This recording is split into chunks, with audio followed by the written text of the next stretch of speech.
ನಮಸ್ಕಾರ ವೀಕ್ಷಕರೇ, ಶ್ರೀ ನ್ಯೂಸ್ ಕನ್ನಡಗೆ ಸ್ವಾಗತ. ನಾನು ಅಶ್ವಿನಿ.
ಏನಿದೆ ಅವ್ರ ಪ್ರಾವಿಷನ್ ಇದ್ದರೆ ನಿಮ್ಗೇನು ಮಾಡ್ತಾರೆ. ಸುಮ್ಮನೆ ಯಾರೆಲ್ಲ ತೀರಾಗಿ ಹೋಗ್ಬಾರ್ದು. ನಿಮ್ಮ ಗಮನಕ್ಕೆ ತಂದಿರಿ ಸಾಹೇಬರು ಮಾತಾಡ್ತಾರೆ.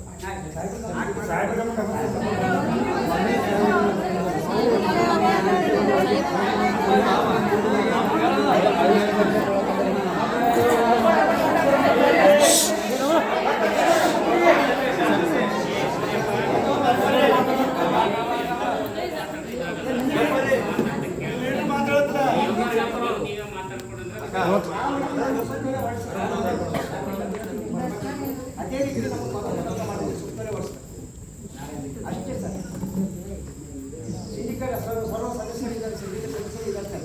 ಎಲ್ಲ ಸರ್ವ ಸದಸ್ಯರು ಸಿಂಡಿಕೇಟ್ ಸದಸ್ಯರು 9 ಮಂದಿಗೆ ಒಂದು ನಿರ್ಧಾರ ಕೈಗೊಂಡಿಸಿ ನಮ್ಮ ಸುತ್ತೂರು ವರ್ಷ ಮುಖಾಂತರ ನಾಳೆ ನಮಗೆ ಎಲ್ಲರಿಗೂ ಮಾಡಬೇಕು. ಅಷ್ಟೇ ಸರ್. ಯಾವ ರೀತಿ ನಮಗೆ ಕೇಳ್ತಾರೆ ಅದೇ ರೀತಿ ನಮ್ಮ ಸುತ್ತೂರು ವರ್ಷ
ಕಾರ್ ತಗೊಂಡು ಈ ಥರ ಹೋಗ್ತಾರೆ. ಇದು ಯಾವ ಕಾನೂನಿನಲ್ಲಿ ಯಾವುದೇ ರೀತಿ ಬಂದಿದೆ ಮತ್ತು ಮೂಢತೆ ಸಿಂಡಿಕೇಟ್ ಅದು ಮೂಢತೆ ಇವತ್ತಿನ ನಿರ್ಧಾರ ಆಗತ್ತೆ ಅಂತ ಅದರಲ್ಲಿ ನಾವು ಯಾವುದೇ ನಿರ್ಧಾರ ಇಲ್ಲ. ಕೇವಲ ಒಂದು ಸಭೆಯ ಮುಖಾಂತರ ನಮ್ಮನ್ನು ನೇಮಕ ಮರು ನೇಮಕ ಮಾಡಬೇಕು. ಮತ್ತೇನು ಸರ್ ಎಷ್ಟು 42 ಸ್ಥಾನಗಳು ಸದಸ್ಯರ ಶಾಂತಿ ರೀತಿಯಿಂದ ಹೋರಾಟ ಒಬ್ಬರು ಮಾತಾಡಲಿ.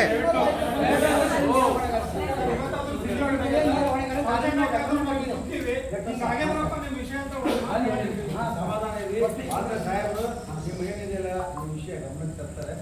ಏನಿದೆ ಪ್ರಾವಿಷನ್ ಇದ್ದರೆ ನಿಮ್ಗೆ ಏನು ಮಾಡ್ತಾರೆ. ಸುಮ್ಮನೆ ಯಾರೆಲ್ಲ ತೀರಾಗಿ ಹೋಗ್ಬೇಡಿ. ನಿಮ್ಮ ಗಮನಕ್ಕೆ ತಂದಿರಿ ಸಾಹೇಬರು ಬಂದು ಮಾತಾಡ್ತಾರೆ. ನೌಕರರು 281 ನೌಕರರು ಒಂದು ತಾಸಾದರೂ ಇಲ್ಲಿ ಪ್ರತಿಭಟನೆ ಮಾಡ್ತಿದ್ದಾರೆ. ಯಾವುದೇ ಅಧಿಕಾರಿ ಬಂದಿಗೆಷ್ಟು ಸ್ಥಳದಲ್ಲಿ ಬಂದಿಗೆಷ್ಟೇ ಸ್ಪಂದಿಸ್ತಿಲ್ಲ. ಯಾರಿಗಾದ್ರೆ ನಮ್ಮ ಸಿಬ್ಬಂದಿಗಳು ಏನಾದರೂ ಆದರೆ ನೇರವಾಗಿ ಕುಲ ಸಚಿವರು ಹೊಣೆಗಾರರಾಗುತ್ತಾರೆ ಎಂದು ಈ ಮುಖಾಂತರ ತಿಳಿಸಿ ಏನಾದರೂ ಅವರೇ ನೇರವಾಗಿ ಹೊಣೆಗಾರರು. ಸರ್ ಇವ್ರು ನಮ್ಮನ್ನು ತಿಳಿಸ್ಬೇಕು ಅವ್ರನ್ನ ನೀವು ಹೋಗಿ. ಸರ್ ಆಲ್ರೆಡಿ ಬಿಪ್ಪಿಡ್ ಆಗಿಲ್ಲ ಹೆಣ್ಮಗಳು ಆಲ್ರೆಡಿ ವ್ಯವಸ್ಥೆ ಬಿದ್ದಾರ. ಜಯವಾಗಲಿ.